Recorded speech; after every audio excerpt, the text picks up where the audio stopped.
Boa tarde, turmas. Vamos iniciar a nossa aula hoje. E nossa aula, ela vai abranger do sexto ao nono ano. Então, as turmas do sexto ao nono ano vão estar assistindo essa aula, tá certo?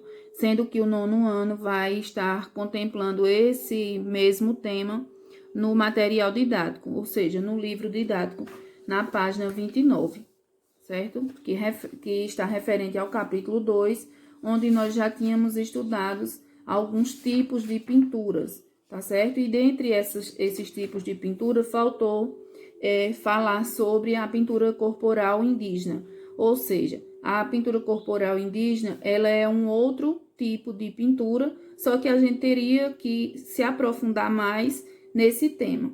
Por isso que essa aula ficou para hoje, tá certo? E aí, o sexto, sétimo e oitavo ano vão fazer atividades que eu irei colocar nos grupos.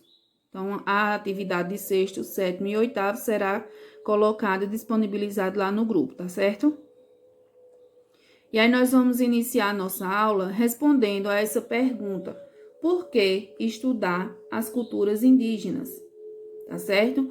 Fazer uma reflexão sobre esse tema, se perguntando por que a gente estuda a cultura indígena, sendo que ela já estava inserida em nosso país desde o descobrimento, né? Então, o índio, ele já tinha a sua cultura, então ele já tinha a sua própria identidade, já tinha o seu modo de vida. Cerca de 1.000 diferentes povos habitavam o território, né? O nosso território, quando os colonizadores europeus começaram a invadir, isso no século XV. Aí muitos desses povos, eles foram contagiados por doenças, né, trazidas pelos europeus, e em decorrência também da resistência à escravização, ou seja, os índios eles não aceitavam serem escravizados. E existia uma grande resistência por eles. E também das numerosas guerras que ocorreram nas áreas costeiras. E aí, para escapar do devastador contato com o colonizador, diversos desses grupos migraram do litoral para o interior do continente, sendo que essas ocupações elas continuaram prosseguindo, ou seja, eles continuaram também sendo afetados. Eles não deixaram de ser afetados pelos colonizadores, pelos europeus, tá certo? Embora eles fossem submetidos a todo tipo de violência, né, que resistiu durante 5 séculos, muitos desses povos eles sobreviveram. E nas últimas décadas, contraindo todas as expectativas, a população indígena ela retomou o seu crescimento.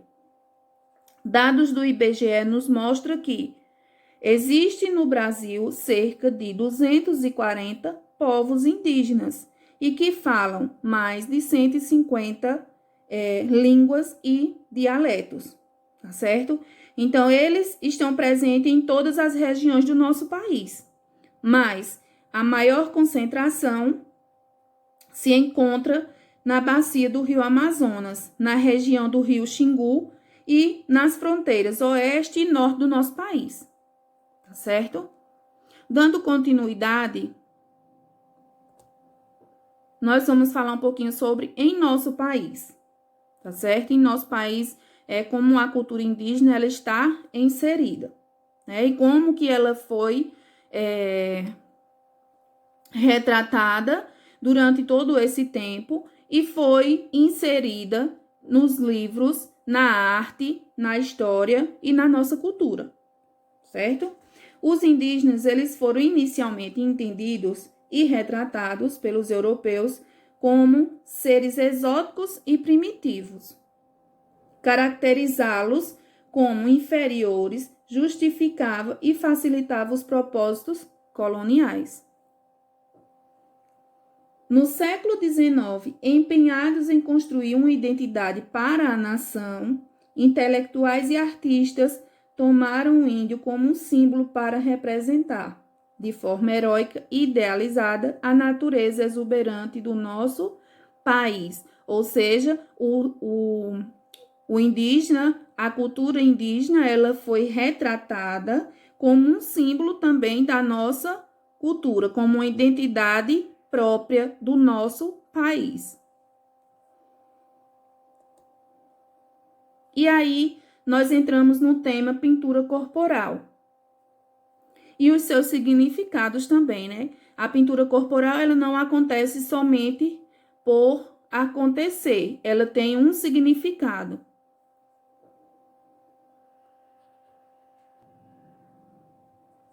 O fazer artístico, ele varia entre os distintos povos indígenas, mas tem sempre alguma intencionalidade social.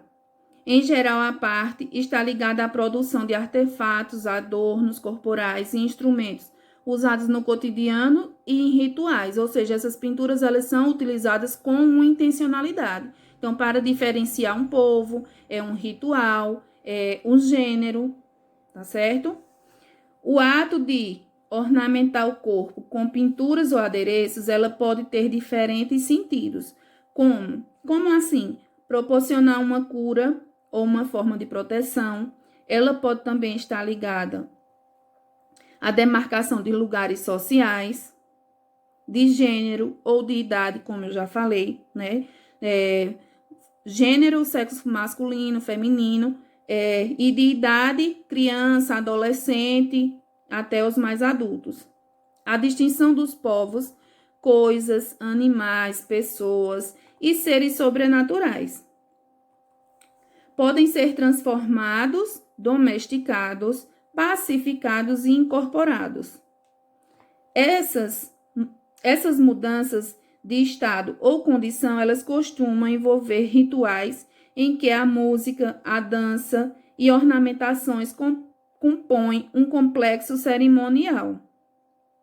As ornamentações corporais, elas são feitas tanto para os rituais como para o uso do cotidiano, no cotidiano, tá certo? O corpo, ele pode ser ornamentado com adereços, como braceletes, brincos e colares, sementes, miçangas e com a pintura de grafismo. Para muitos grupos indígenas da Amazônia, a jiboia, por exemplo, ou a anaconda, é um ser sobrenatural, primordial. Então, é dele que eles retiram a fonte de inspiração para os padrões gráficos, usados em tecidos, cestaria, cerâmica e também na pintura corporal.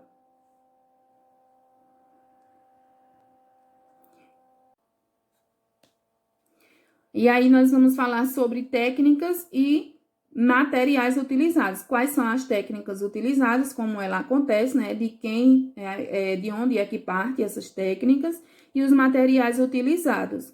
Na verdade, as técnicas elas vão passando de geração em geração, sendo que as mulheres mais velhas e experientes, elas possuem uma técnica mais apurada, possuindo a habilidade de decorar uma peça em que não se distingue o começo e nem o fim, levando-se em conta também que nenhum traçado é feito antes de se pintar para dividir geometricamente a área pintada. E como vocês podem ver aqui nessas imagens, talvez não dê para vocês observarem com nitidez, mas o material utilizado na pintura corporal são hastes de árvores e de leguminosas, tá certo? E aí, a pintura corporal e a pintura de objetos também.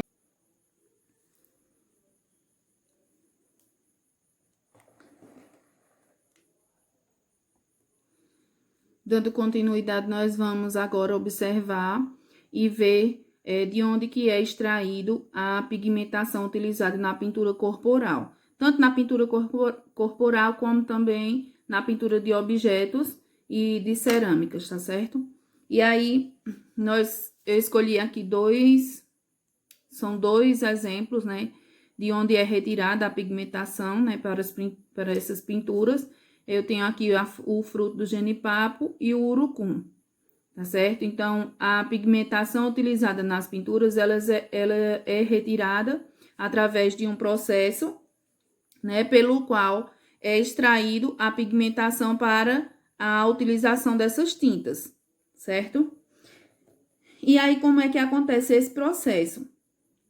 Usa-se o suco do fruto, né, do jenipapo verde, certo? Então, rala-se o fruto do jenipapo na raiz da palmeira e espreme o sumo, ao qual se adiciona carvão vegetal, esfregando no fundo de uma panela de cerâmica, na qual se deposita o líquido. E aí, esse líquido, ele passa a ser utilizado nos desenhos, nas pinturas corporais e de adereços, né, de objetos.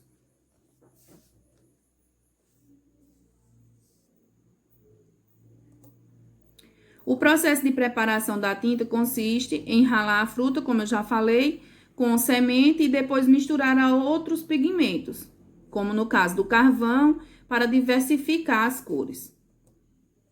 A pintura ela é feita com tintas a partir desse fruto, né, o jenipapo, carvão ou urucum, e tem como objetivo, na verdade, diferenciar os povos, determinar a função de um membro, determinar um gênero, certo?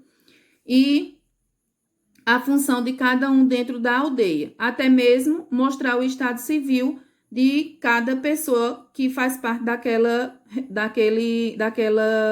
tribo, tá certo? Então, ele vai distinguir mulheres casadas, solteiras, homens solteiros, certo? O pajé, e entre outros.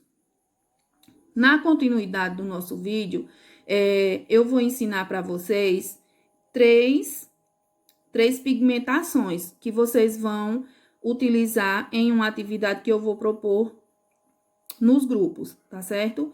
E aí, a seguir, vocês vão assistir um vídeo que complementa essa aula, mostrando para vocês os diferentes tipos de grafismos existentes, certo? Que são criações e foram criados pelos indígenas, tá certo? E o significado de cada um.